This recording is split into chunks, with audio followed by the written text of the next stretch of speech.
आं सासे धुबुरी डिस्ट्रिक्टनि सासे कमान्डारमोन आं सासे इन्सट्राक्टर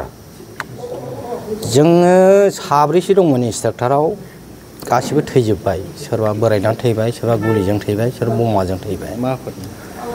जों बिएलटिनि आं सासे आर्मिनिसोमोन साख्रि गारना फैदों आङो बिएलटिआव जइन जादों आंखौ लांफैदों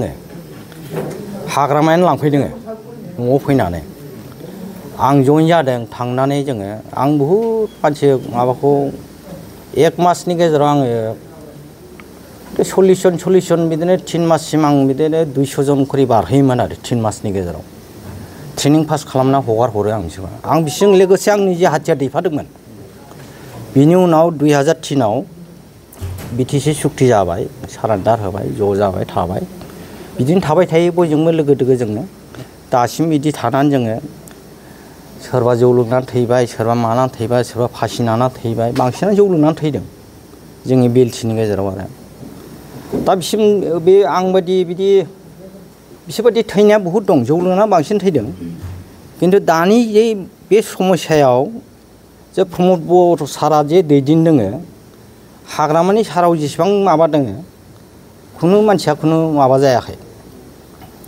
सोरबा माहाजोन जादोंबाबो आलदाया जादों खुनु एक्स बिएलटिआ खुनु राव मानसिया जेबो जानो रोङाखै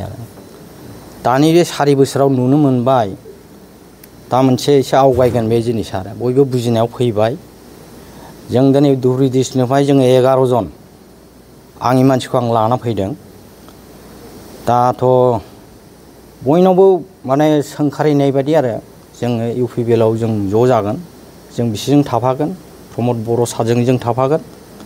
बे खोथानि माने हिम्मत बिसोरनि बोलो सक्तिया ओरैबायदि बोलो थौ आदा थौ नोंबो थांफादों जोंजों थौ लाबोदों आंखौ दिनै दा बेखिनिखौनो आं बे रायजोआव दानि दैदेननाय रुलिं दा प्रमद बर' सारनि जों बेजों सहयगिता खालामगोन जों बेजों थाफागोन जों पुरा हेफाजाब होगोन आंनि बुंनाया बेनो नोंथांमोना बिपिएफनि जानानै खामानि मावग्रोदों आगोलाव मावदोंमोन जों बहुद मावदों माने थेरा बेख्राबाबो मावबोदों बिपिएफनि जानानै सोरखौबाबो सोंखारिदों सोरखौबा माबादों बेफोरबायदि जाबोदों एसे माबा मोनसे जाबोदों जानाया खिन्थु बेफोरबायदि नङा दानि माबा समस्याथ' बिदि थाना दाथ' नों बिजेपि सरकारजों जाना जयेन्ट एटेच दंना आयेनाथ' बिदिखौ थोना ज' मिलायनासो मावनांगौ जिनिसा आयेनखौबो सिन्था खालामनांगोनथ' दा जोंनि मानसिफ्रा गासिबो बुजिजोब्बाय दा बिजेपिजों लोगोसे ज' जोंहा मोनसे समस्याखौ मोजाङै आवगायनांगोन दा ओंखायनो जोंबो फुरा बेखौ जों बोलो होदों दा बेनो जोंहा नोंथांमोननि लोगोफोरा आरोबाव इउपिपिएलआव फैबावनो आसा दं आरो हिनजावफ्रा बिराद दंबावो दा फैनाया आं सानफ्रोमबो रायजाबाय थायो सानफ्रोमबो रायजायो बोरो नोंनालाय नोंनि बुंनाया बोरो सानफ्रोमबो हिनजावफोरजों रायजाबाय थानांगौ बे 17-18 जनसो दंबावो दिनै गारि गंनै गारबोदों बिसोरखौ जोंखौ मानो लांफादा होननानै